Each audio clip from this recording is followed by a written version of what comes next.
From bad car deals to landlord headaches, some complaints are costing families big money. Tonight, the most common consumer fights and where to turn when you need help getting your cash back. Gas prices are squeezing summer budgets, and many families are paying more each week just to fill up. Next, simple ways to cut your cost at the pump and stretch every gallon a little further. And did you know you can trade in old clothing for discounts on new things at the mall? We've got the details on the programs that'll help you dress for less.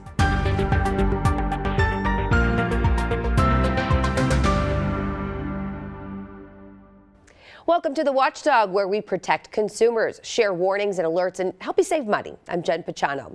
We begin in Bay Village, where a woman is the latest victim to report a huge loss in a tech support scam. Her losses totaling nearly $50,000. The woman said that her Microsoft computer was compromised and a phone number appeared on the screen that she believed was associated with Microsoft's help desk. Well, police say she contacted that number and was tricked into allowing an individual remote access to her computer and bank account. That scammer made a wire transfer of approximately $49,000 to an account in California. Now, believe it or not, things could have been even worse. The scammer told her to then withdraw cash from her bank that another individual would pick up. But thankfully, when the woman went to the bank, the teller recognized she was the victim of a potential scam and put a stop to that second transaction. Well, from car repairs to housing disputes, consumer complaints can hit close to home and close to your wallet. In this Watching Your Wallet, consumer investigator Carice Jackman looks at a new report on the top complaints people brought to consumer protection agencies and where you can turn for help. The Consumer Federation of America examines what everyday people experience when it comes to issues impacting their wallets. And in its latest consumer agency report, CFA looks at the top 10 consumer complaint categories reported to state and local consumer protection agencies. The state and local consumer agencies who are resolving the complaints that we feature in this report, they are passionate about making sure that when consumers are treated unfairly or when their wallets are taken advantage of, consumers have someone to turn to and someone who's going to take up their case. Katie McCann with CFA says auto-related issues ranked number 1 for the 10th year in a row. That category includes new and used car sales, leases, auto repairs, and other vehicle-related complaints. This is a huge issue because people need their cars to get to work, to pick up their kids from school, to get their groceries. Second on the list, housing. A lot of landlord-tenant issues. After that, we have professional services, and that includes a lot of different things, but what we see most common is contractors and housing repair. Fourth, we have retail issues, and that includes online marketplaces. And then fifth, financial services. Fraud and scams also made the list, ranking 6. CFA says the agencies in its survey handled more than 310,000 consumer complaints in 2025. The participating agencies in our surveys, they provided over $890 million in relief to consumers. And that's not chump change. That's an amazing amount of money. McCann says if you run into a similar problem, contact your state or local consumer protection agency and file a complaint. Consumers do have power. They have power in the form of the state and local consumer protection agencies who are fighting on their behalf. With this Watching Your Wallet, I'm Carice Jackman. The other categories in CFA's top 10 include utilities, healthcare, travel and transportation, and food and hospitality. Well, the time is upon us, back to school shopping, and you don't have to do it all at once or alone. In this Watching Your Wallet, consumer investigator Rachel DePompa has some ways to spread out those back to school expenses. New numbers from NerdWallet show back-to-school shoppers expect to spend about $611 this year, about $130 less than last year. Sarah Rathner with NerdWallet tells us 25% of parents say the rising cost of living, things like gas and groceries, is forcing them to cut back and stick to a budget. But she says there are still plenty of ways to save. Number one, shop your own home and see what you already have left over from the previous school year. You might already have a bunch of supplies handy that are still in good shape, so just reuse them. It's the economical thing to do. It's the environmentally friendly thing to do. It teaches a great lesson to your kids on using what you already have. Even with tighter budgets, the pressure to keep up is still there. 43% of parents say they'd go into debt to help their child fit in at school, and 45% say they'd do the same for extracurriculars. Rathner says it's okay to have those hard conversations with your child about what you can and can't afford. Comparison shopping is always great. Shopping sales. Check to see when the tax-free week might be occurring in the state where you live if you have one. And that can also help you save substantially on your shopping, especially if you time that with other back-to-school sales. You could also use a cash back credit card to earn money back or collect points towards a future purchase. There are lots of ways to be creative, and you might even involve your child in the shopping trip so they too can learn real-life lessons about saving. With this Watch in Your Wallet, I'm Rachel DePompa. Now, that back-to-school shopping does add up. Parents are expected to spend more than $400 per child this year on clothing alone. But before you donate what your kids have outgrown, Christine Lazar shows us how to turn those old clothes into savings.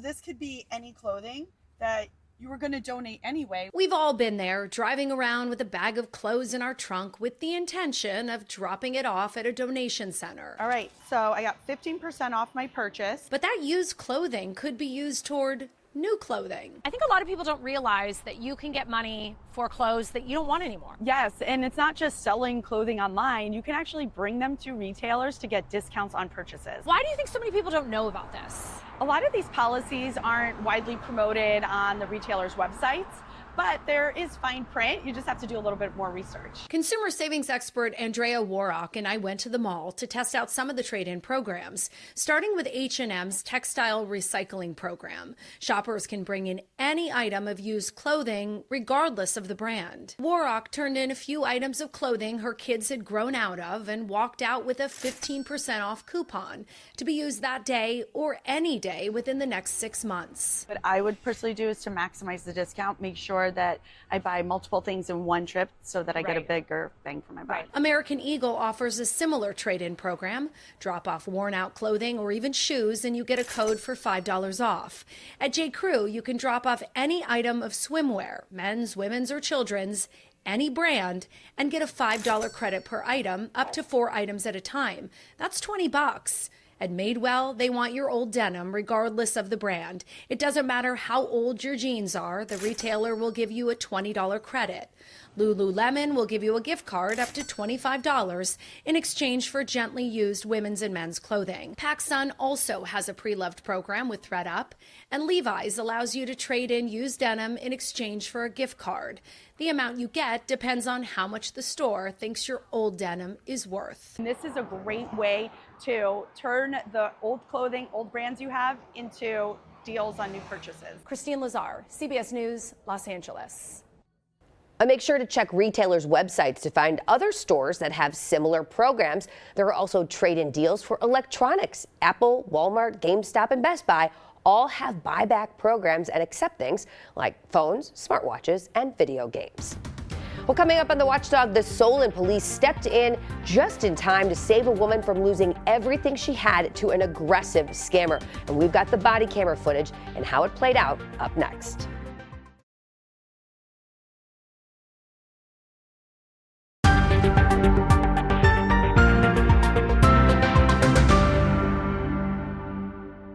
Welcome back to the Watchdog. It's now time for our Ask the Scam Squad segment, where we hear from members of the Cuyahoga County Scam Squad about cases that are coming across their desks and trending schemes that local victims are falling for. Today, we're talking to the Solon Police Department, who helped a heads-up clerk intervene when a woman came in distress to buy gift cards. Talk to me about what happened at Walgreens on Som Center on, it looks like, the 3rd of July. There was a heads-up clerk here that started the whole process, right? Yeah, that's right. The clerk working that afternoon or evening, she had called police, noticed that something just seemed off about this woman that came in to buy some gift cards. And I think anybody that spent any time in retail where they sell gift cards, kind of has a nose for this now, that they're not going to just blindly let somebody purchase gift card after gift card if we're going over $1,000. For all I know, maybe they have some standards to follow, right? In policy or whatever. But this particular one, the lady, our victim here, she had her phone, unbeknownst to everybody around, it was in her purse, and it was still an open line with the scammer that had called, kind of menacing her and forcing her to believe that this is legit. Right, because a lot of times they instruct you, don't hang up, just put it in your, wow. Yeah, a lot of times that's an MO that's probably new over the past several years is, the scammer wants you to stay on the line with them. And you wouldn't think that somebody want to put that much effort into it, but they're willing to do it. Yeah. We've had people do that, going to different banks and things like that to withdraw monies. So she was still on the phone in the purse when she went to Walgreens. That's right. So she walks up to the teller, and she made some sort of comment to the teller. Something about, call police, something to that extent. There's something pointing to her purse, that the guy's on the phone. It probably didn't make full sense to the person working, but it was enough to know, well, I know what call police means. Right. So, so she was showing signs of distress to this clerk. Yes. And she had an expression on her face that clearly indicated that there was some duress happening. Wow. Okay. Some stress that she was going through. So our officers showed up right away and met the lady outside of Walgreens. And right away, one of our officers, when she said a similar thing, and you could tell that the officers could tell that there was something up and that she was still on the phone with a bad guy, and kind of said, "Give me that phone here real quick," and just hangs up on him, which is what she should have done a long time ago. But lesson learned. That is what to do with these calls when they happen to you is hang up and get out of it as soon as you can, because they do have a talent, and that's to hook you. Right. It sounds unbelievable in hindsight when you're removed and there's no stress involved, like to judge, and that's where the shame, I think, comes from folks. But you really got to push through that and let the people help you. But anyway, as far as the incident, the lady told our officers, he hangs up the phone on the scammer, and they get right into, let's protect the money, because she was very worried about, well, I think I gave him access, and I'm paraphrasing this big time. Right. I think I gave him access to about $4,000, and that's all the money I have left. So like, okay, let's put the kibosh on this. Right. So the officer actually, and this is the kind of service that our officers will give to folks, and he makes the call. I believe English was a second language for this lady. You could tell, yeah. And she probably could use a little bit of help with the technology and the things as well. So the officers that showed up helped her to contact Huntington, freeze her bank account. And they actually were able to stop any sort of transactions. I'm not sure. Nobody's really sure what went through and what didn't, but the money didn't. So she's not at a loss. Her heart rate was probably through the roof. Right. But thanks to her at least saying something eventually and stopping it, she prevented herself from losing that $4,000 that they wanted to get. Right. And I think a good a takeaway from this is it's the sooner you can speak up about what you suspect might be not right, the better.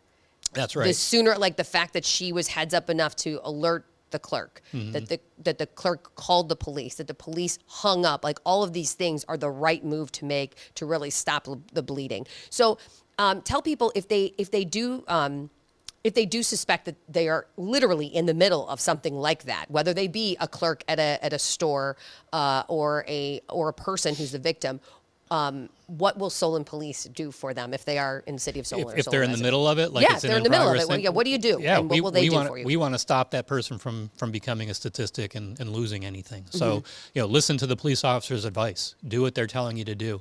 Because I've seen lots of footage, not necessarily Solon things.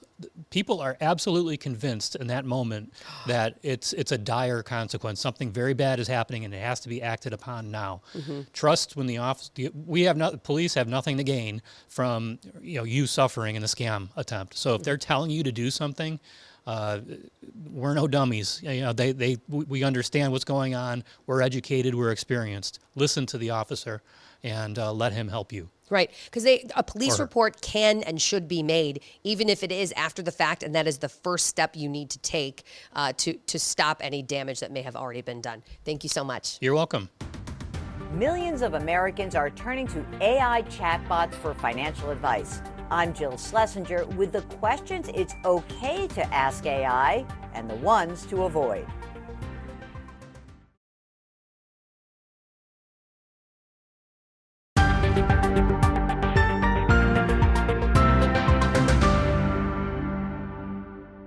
Welcome back. If you're feeling the pinch at the pump this summer, you are not imagining it. A new NerdWallet analysis shows in most states, drivers are spending $10 more every week on gas than they were doing so a year ago.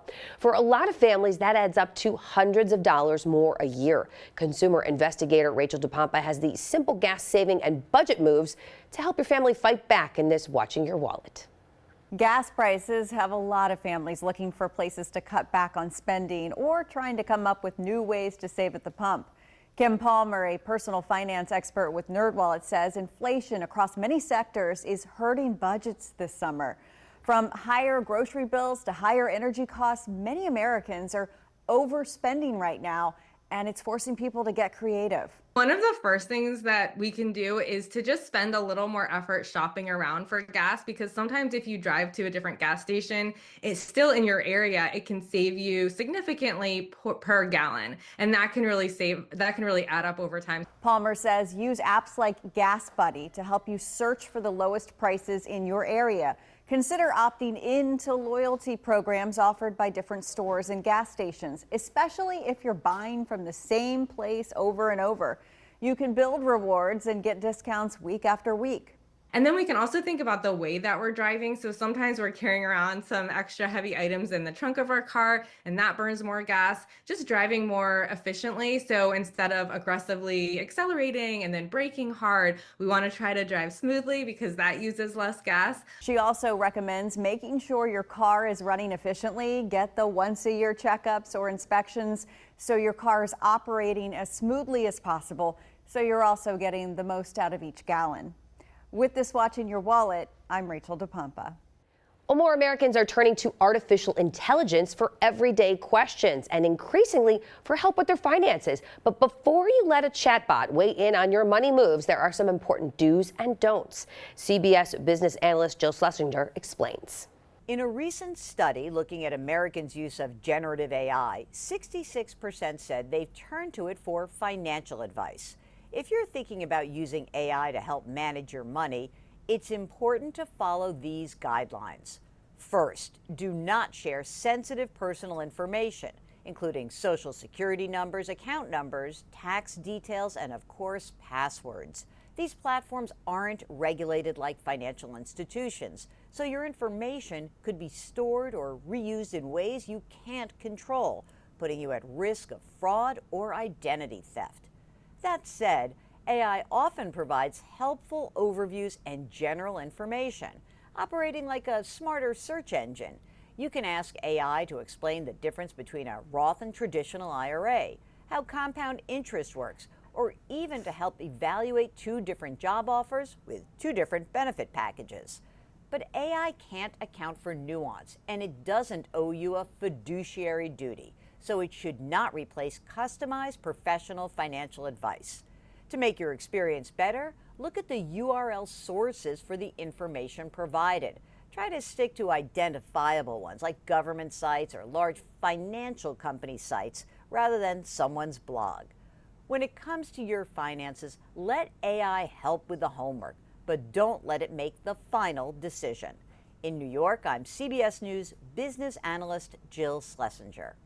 Our recall roundup centers around Taylor Farms again. The huge wholesale produce supplier is responding to a second major outbreak of food illness. The company says it's voluntarily pulling products containing jalapeno peppers out of some big supermarket chains because of concerns over salmonella. It's already recalled chopped lettuce tied to another round of illness. So Taylor Farms says in response to the salmonella outbreak, which has sickened more than 340 people, it's voluntarily recalling 20 products made with fresh jalapenos.